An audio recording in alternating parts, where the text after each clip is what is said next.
Welcome back. And so this time around, we'll be having an expanded conversation of all of the matters from the Kwam 1 and Kwam 2 saga to matters of the by-election coming up on Saturday. And of course, we'll also dovetail into politics. So joining us on this particular segment is Honorable Dachong Bagos, former Federal House of Reps member from Plateau State. Honorable Bagos, good morning and thank you for joining us on the program.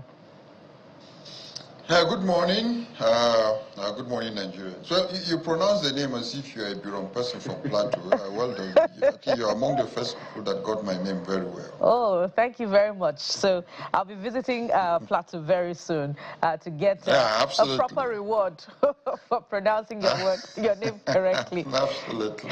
All right, sir. So let's start off.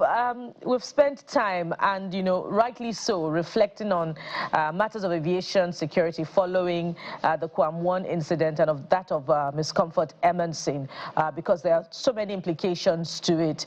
But specifically, we'd like to focus on federal government's intervention seen in the dropping of charges for Comfort Emerson, the discontinuing of the case for Kwam 1. But of course, we know that that he's also been made an aviation protocol ambassador.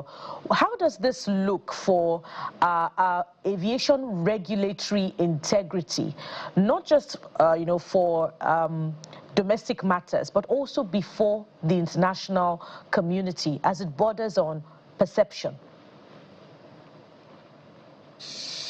Yeah, well, fortunately and unfortunately, when it comes to issues of justice, when it comes to issues that have to do with doing the right thing in Nigeria, is just like tales and riddles at the same time. Because here are a scenario of issues that have happened and that has really disturbed Nigerians, and disturbed Nigerians in the sense that where is the rule of law? And I have always said that, look, one of our major problems in this country is adhering to the rule of law. And again, at the same time, these are two scenarios that are perception of Nigerians, which is very key. This is not an issue of propaganda, but this is an issue of perception, and perception of over 220 million people. So I expect that the federal government could have looked into this issue very well, looking at the perception, looking at the narrative that Nigerians have put out there, and understanding what truly has happened. And let me start with Kwam 1, that you stopped him from entering the plane because of what he is holding in a flask. The first question is, how did he get through the security down to the tarmac? That was where you stopped him. So even the security agencies, and from the screening point, that should be where heads should start rolling. Because what if it were a liquid bomb that he was holding, and he now dropped it on at the middle of the tarmac or at the plane there? So first of all, start from the first step where these things went wrong. What happened? How did he pass the screening, the TSA? How did he pass with that flags without you knowing the content, but you are now querying the content at when he is entering the plane? Because it is expected that anyone that is at the foot of an aircraft has already been screened. That person should be able to have his flight. So that is my own issue with the aviation industry. That is my own issue with the airport authorities. How did that flags pass without knowing the true content of it? And with all the drama, now he is an ambassador, meaning everybody will now start moving with the flags, go to the do drama to become an ambassador. Whatsoever level you want to describe the ambassadorship, because of behavior or whatever. I saw the explanation. But the perception of Nigerians, that is entirely wrong. And going to Kwam too as well, with what happened and with all the eyewitness and what has happened at the end of the day and so on, all the drama, at the end of the day, she is again an ambassador. And still, this is a worldwide phenomenon that I still don't know how many people really understand the meaning of putting your phone on, or the difference of putting your phone on flight mode or offing your phone when the aircraft will take off. I can tell you, survey has shown that 70% of passengers, of air passengers, don't even know why they need to off their phones, and at the same time why they need to put their phones on flight mode. The difference, there are quite two difference between putting your phone on flight mode and even offing your phone when the aircraft is taking off. This is a worldwide problem. So meaning that sensitization needs to come into place, even for the federal government and by the aviation industry. And again, getting your boarding pass, what were those terms that every passenger signed? What is the right of the passenger, and what is the right of the pilot, and what is the right of the air hostess? Every boarding pass is not just a boarding pass, but my boarding pass is an agreement of me entering an aircraft. So what are those terms of agreement on my body? Many Nigerians don't know. So sensitization needs to come into place. So we shouldn't be a country that we should wait when a wrong has taken place and we start moving left, right, center, doing this and doing that. No. But the major issue before it happened, did federal government did the right part? Did the aviation industry took the necessary steps? What were those terms and what was the agreement between the passenger and the airline? The passenger, what are those interpersonal relationship between the air hostess or the air crew and the passengers? These are issues that we should be able to know. These are issues that passengers should be able to know their terms of agreement with their own, with every air carrier. So waiting for this to happen, the negative perception is there. And at the end of the day, this person is now an ambassador, meaning everybody will start misbehaving in an aircraft, and so that you will be an ambassador at the end of the day, and whatsoever level you want to be an ambassador. If because of the breaching the agreement, this person is not an ambassador, so which means I'm waiting to see Yahoo boys that are being arrested by EFCC to be ambassadors. I'm waiting to see all the people that are being in prison or waiting for being an ambassador. I'm waiting to see the people that are killing my people in villages on the plateau, which means to be an ambassador, because I've not even seen any form of justice. So this is the problem that we have in the center as a people in this country. That look, what does the justice, what does the law say when you contravene this this act? Not that because ethnic sentiments, because this person is like this, because no, what does the law says on some certain issues? So that is my own take on some on what has happened at the end of the day. So federal government needs to go back to the drawing board to look how can we sensitize Nigerians to know the difference between offing your phones and again putting it on flight mode? What kind of content do you need to take from to get through the screening points at every check at the airport? So these are issues. So federal government needs to go and check back where it did wrong, not coming to tell us that this person is wrong.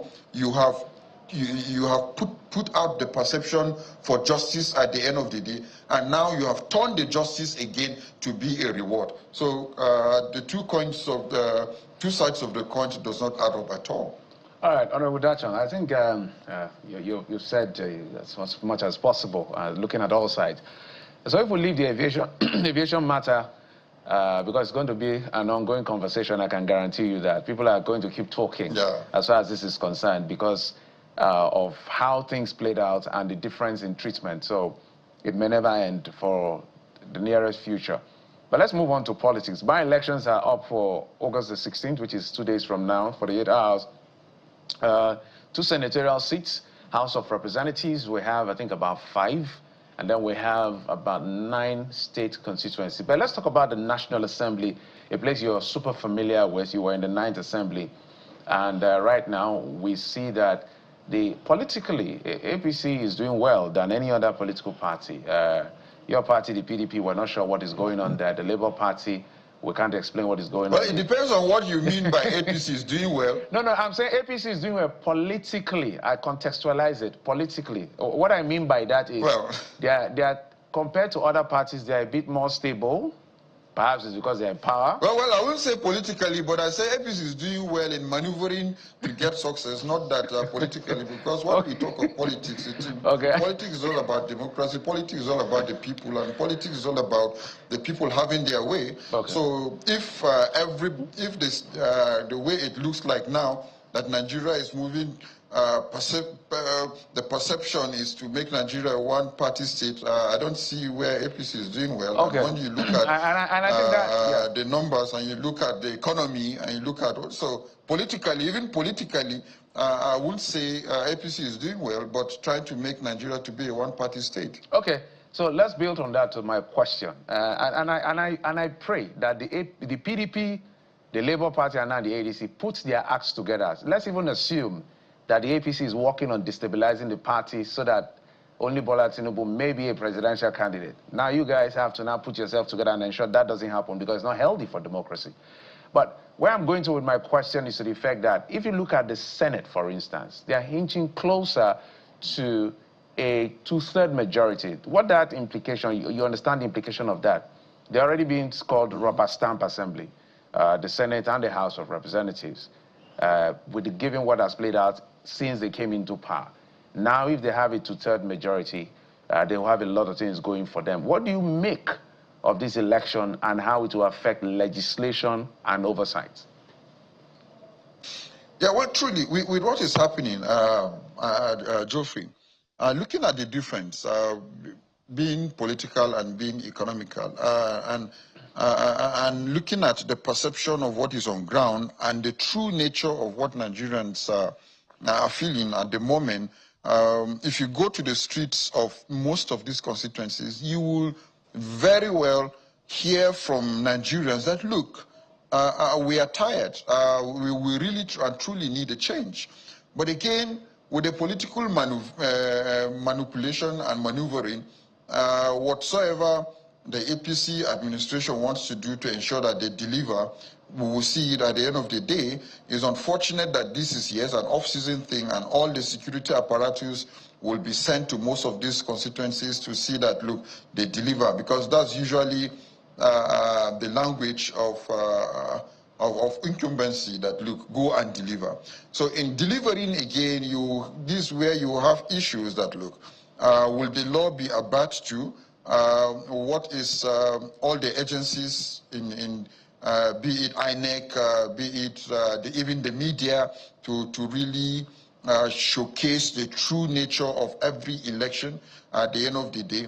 But for me, the true election that will truly take place is what is happening in Nigeria at the moment, the economic situation, and how we are faring as a people. If truly the APC will follow what is on ground that Nigerians are feeling, I can tell you APC will not get any of these constituencies. But then at the end of the day, let's wait and see what the elections say. But I'm so optimistic that Nigerians will speak in these various elections, not party, because what is happening now, this will be like a test to the 2027 election, because 2027 election, I can tell you, will be tougher than 2015 elections.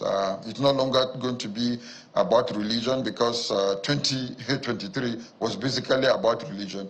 But 2027 will definitely be about the economy of this country, about the insecurity in this country, and about how Nigerians are faring at the moment. So these by-elections in different constituencies will be about Nigerians. And I pray that that the APC administration will truly give Nigerians that sense of democracy, that sense of belonging, to allow Nigerians really vote and to shake hands to the winners across party. So that is what we are hoping for. But looking at what is happening to make Nigeria a one-party state, I expect that even the president should be able to come out clearly and say, look, let Nigerians have their voice. But if we were to go by your submission that Nigerians want to change and clearly things are not, coming through as expected, in line with the promises of this administration when it was campaigning for election. The same could also be said for your party when it was in office. There were allegations of, massive corruption under the watch of the former government, and besides there were security concerns as well. So I'd like you to speak to that and the concern about, PDP's organizational capacity in the light of the circumstances and conflict management. So if we were to measure leadership, some would say that the PDP comes down with a failure. Yeah, well, if you ask Nigerians today, the reason why the coalition in 2015 that removed the PDP from power, if you ask Nigerians today, you will know that, look, Nigerians will even prefer to go back to 2015 than what we are now. The APC won election on the basis of they want to fight corruption, but between 2015 and now, I can tell you that the indices are worsened than even 2015. That corruption is at a high level and at the peak of it within the APC administration from 2015 till now. Well, we are waiting to see how this administration will end as well.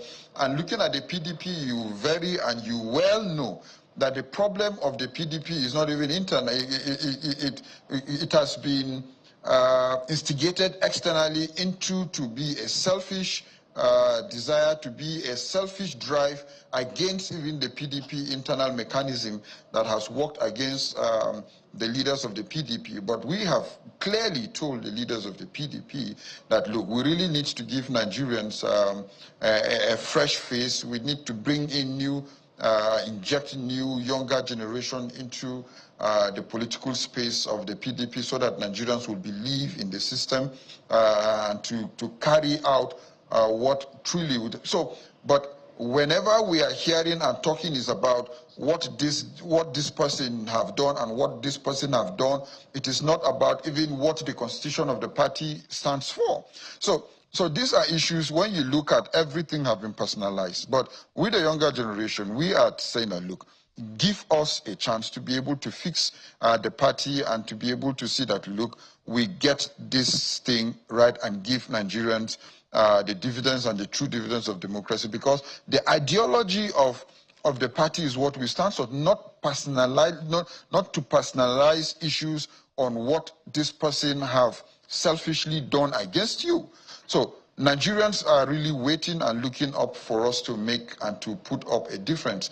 So the issue of what the PDP was in 2015 and what the APC is now, the difference is clear. Go to the streets of Nigeria and you will definitely hear from Nigerians. Yes, Nigerians are yearning for a change at different level, and that is what even within the PDP, we are telling our leaders and members of the PDP that, look, with what we are hearing on the streets of our various states, and 2027 will be more than 2023, that it's no longer going to be about political party, but it's going to be about candidates. It's going to be about credibility. So if the PDP will look at to bring in candidates that Nigerians truly can trust, I can tell you, we will make it right. But the issue of incumbency, the issue of power drive will no longer work in Nigerian politics. It's going to be the issue of Nigerians and Nigerians alone. It's going to be the issue of the economy. It's going to be the issue of the future of this country. And that is what the youths of this country are truly and and all around articulating and to be able to bring a focus to it. So the PDP, we are really looking at, look, let's be able to cash into the desire and the yearnings of Nigerians, and especially the younger generation. That is our desire, that is our hope.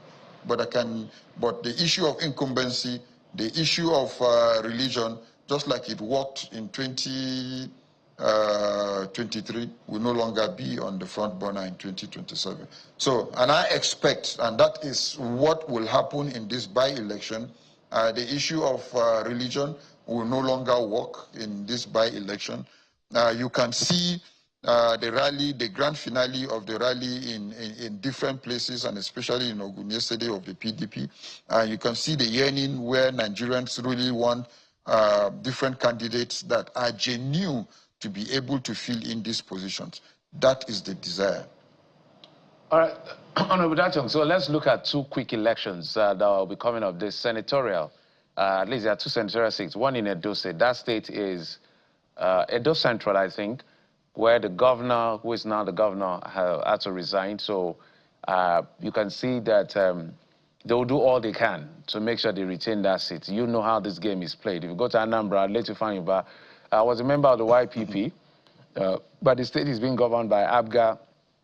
The ABGA governor, or the Anambra State governor, Professor Chukwuma Soludo, has a close relationship with the president. However, as well, the seat was occupied last by the APC because he left the YPP to join the APC before its unfortunate passing.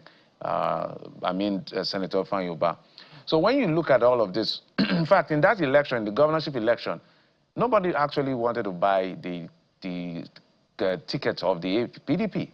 I think only one person eventually bought, and that's the person standing in the election. When you look at this and all that is playing out, besides Nigerians saying, no, we may not want the APC or otherwise, do you think the PDP is really ready for any election? Yeah, the major problem in the PDP and the issues that we have in the PDP have been resolved in the last NEC. The issue of Anyawu and Co. and so on and so forth, that was resolved. So the PDP is united to truly work through these by-elections, that I can assure you. You cannot hear and you have not heard of any rancor approaching this by-election. So the PDP is very ready. And you know, the Southeast is a very interesting region in this country that they say their mind during elections. So imagine the YPP of the late Andy Uba, may his soul rest in, continue to rest in peace, winning an election in a state that the governor is ABGA and different positions at different levels, though some are labor at either different constituencies and so on and so forth. So the Southeast is a very interesting region that they are very enlightened and know what truly they want. So if you want to take money to the Southeast so that you can play election, they will tell you, well, whatever money you are bringing, we already have that kind of money. So what they truly want is genuinity, integrity, and the person that they can trust. So which I can tell you that the PDP has been able to bring out those candidates at various levels, and you will see what will happen during the by-elections. But at the end of the day, it's going to be very difficult for the APC, especially in Anambra. The election definitely is going to be between the PDP and the ruling party in the state at the end of the day. So the Southeast are enlightened. We know what they are saying. We know what is on ground on the South, in the Southeast states, that truly they believe in the ideology of our party, and at the same time, they still believe in the integrity of the candidates that PDP has been able to put out in. But again, the people will speak on election day. All right. Just before we wind down, as we wind down now, very quickly, I'd like you to speak to the killings. You mentioned your people earlier on, the killings of your people in Plateau State. It appears as if it's continuing from reports even in the last couple of days in Bokos local government, I believe. And then the management of the humanitarian situation. The wife of the president did donate about 500 million naira last year and another 1 billion naira this year. Yet the Bureau Association is talking about huge humanitarian situation and hunger in IDP camps. How is your government, your PDP government in Plateau State, managing both situations? Absolutely. The governor is doing well to manage the situation on the plateau, and he has done his best. He has deployed all the available resources within his reach to be able to do what he needs to do. But the challenge that we have, it's the collaboration of, especially if you see the charge of the governor when he visited Rio, how he have to challenge the STF within the domain, because the last killings that took place in Rio, the distance between the community and the sector, is it the sector 605 command, is just within within a few kilometers. But if there is a gunshot of 10 kilometers or thereabout, you'll be able to hear that there are gunshots. Gun is being fired in a certain distance. But this is a community that between the sector command and the community that was the killings took place for over 2 hours, no intervention from the security agencies. That is a red flag for us as a people. So for the governor, we so much believe, and again, we have seen what he has been able to do so far, but for the security agencies to execute what needs to be done to intervene in these killings is our major problem. That today confidence have been, the Plateau people and even the villages, whenever they see security agencies in uniform, they start running because they have lost confidence in some of them. Because why? So these are issues that the collaboration between the security agencies and the state government really needs to come into play, especially the military. The killing of our people. Honorable Bagos, we must anchor at this point. Of course, there are so many implications to this, particularly with the humanitarian situation as well. But we must thank you very much for coming through on the program. We've been talking with Honorable we'll have more time to talk about that. Former member House of Representatives. Pardon me, sir, we're totally out of time for this one. We'll definitely have you back on the program. Thank you so much for coming through on this one. Thank you. There's more to come on the show. This time we'll be exploring the modus operandi, if you like, of the Economic and Financial Crimes Commission in continuing raids of the hospitality sector. We have someone coming through to share their experience. So stay with us. We'll be right back.